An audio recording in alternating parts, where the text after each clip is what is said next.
여고 시절부터 나를 포함해서 단짝 친구였던 영희, 소연, 미연까지 이렇게 4명과 영희가 대학교 1학년 때부터 사귄 애인의 친구 3명과 함께 짝을 맞추어 처음으로 함께 양평에 펜션을 잡아서 사귄 지 영희의 1000일을 기념할 겸해서 금, 토, 일 이렇게 2박 3일로 함께 첫 여행을 다니기로 하였다. 그래서 서로 각자 가까이 사는 사람들끼리 만나서 양평의 펜션으로 모이기로 했다. 그런데 내가 회사에 일이 생겨서 업무가 1시간 정도 일이 늦게 끝났고 어쩔 수 없이 나는 그날 나와 근처에서 살고 있던 남자에게 회사로 와달라고 부탁했고 그리고 잠시 집에 들려 짐을 가지고 단둘이 늦게 출발하게 되었다. 서로 처음 보는 사이라 조금 서먹하고 낯설어서 어색한 인사와 소개를 하고 정막 속에 그저 조용히 가고 있는데 그 남자애가 나에게 좋아하는 노래 있으세요? 라고 물어보자 라디오 좀 틀어도 될까요? 라고 했는데 바로 라디오를 틀면서 조용히 운전을 하였다. 늦게 출발한 탓에 해가 빨리 졌고 주위가 점점 어두워지고 있었다. 그렇게 펜션으로 잘 가고 있는데 고속도로를 나와 국도로 들어가고 난 후 조금 어두운 터널이 나타났다. 그 터널을 지난 후부터 뭔가 느낌이 이상했다. 갑자기 운전을 하던 남자애의 얼굴이 마치 길을 잘못 들어서 초조한 사람처럼 얼굴이 변했다. 뭔가 불안해 보였고 그래서 물어보았다. 왜 그러세요? 이 길이 아닌가요? 그러자 남자애가 나에게 불안하고 초조하면서 급하게 말을 하였다. 혹시 뒷좌석에 가방이 있는데 보이시나요? 라고 물어보자 나는 뒷좌석을 보기 위해 고개를 돌아서 뒷좌석을 보았지만 뒷좌석에는 가방이 없었다. 없는데요. 다른 곳에 두신 거 아니세요? 라고 말하자 남자애가 불안한 말투로 나에게 한 가지 부탁하였다. 저기 혹시 뒷좌석에 등 좀 켜서 다시 봐주실 수 있나요? 라고 하자 뒷좌석에 전등을 켜서 자세히 보았지만 그곳에는 가방이 없었다.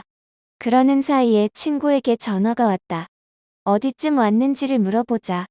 저 멀리 길가에 편의점 간판이 보여 편의점이 보인다고 하니 올 때 술 좀 더 사오라고 하여 알았다고 하고 남자애에게 저 편의점에 잠시 들리자고 했다. 그런데 남자애는 그 편의점을 그냥 지나쳤고 아까보다 더 빠른 속도로 운전을 하였다.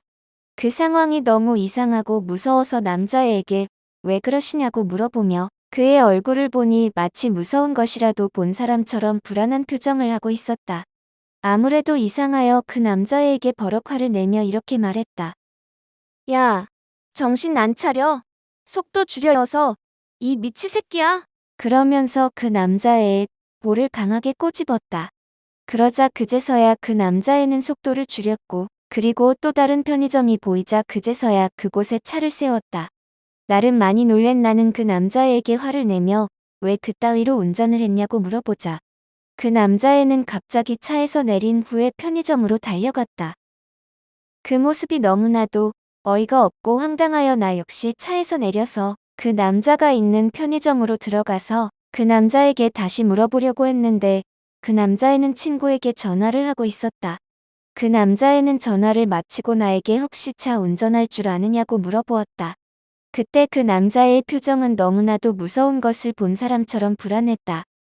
그래서 내가 운전을 하겠다고 하고 일단 편의점에서 술과 안주를 대충 사고 차에 실어서 펜션까지 차를 몰고 갔다. 펜션 앞에 주차장에 친구들이 모두 나와 있었다. 우리 차를 보자마자 친구들이 달려왔다. 그리고 우리에게 괜찮냐고 물어보며 마치 무슨 죽다 살아온 사람처럼 대했다.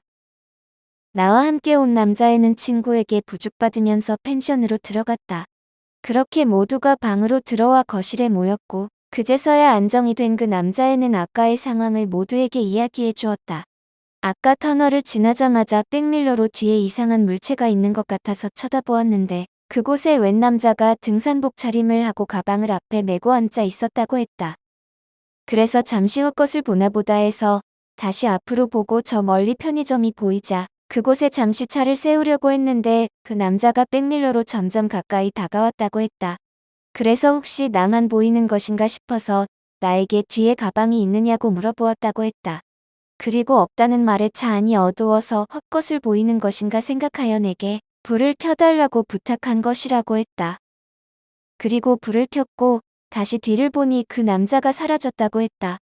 그래서 아까 봤던 편의점 좀 들렸다 가려고 앞을 보니 편의점이 있어야 할 곳에 편의점은 없고 낭떠러진 위험 팻말만 있었다고 했다. 그 순간 마치 전화가 온 것처럼 통화하더니 그 낭떠러진 방향을 손짓하며 편의점에 들리자고 하기에 귀신에게 홀렸구나 싶어 얼른 벗어나겠다는 생각밖에는 없었다고 했다. 그래서 그곳을 지나간 후에 나름 속도를 줄이기 위해 브레이크를 누르려고 가속 페달에서 발이 떼려고 하는데 이게 안 떨어지고 마치 누가 잡고 강하게 누르는 것 같았다고 했다. 그리고 이제 죽는구나 싶을 때 옆에서 날카로운 어투의 목소리와 볼에서 느껴지는 강한 아픔이 느껴졌고 그때 발이 풀려서 바로 브레이크로 속도를 줄일 수 있었다고 했다. 그 말에 어이가 없었다.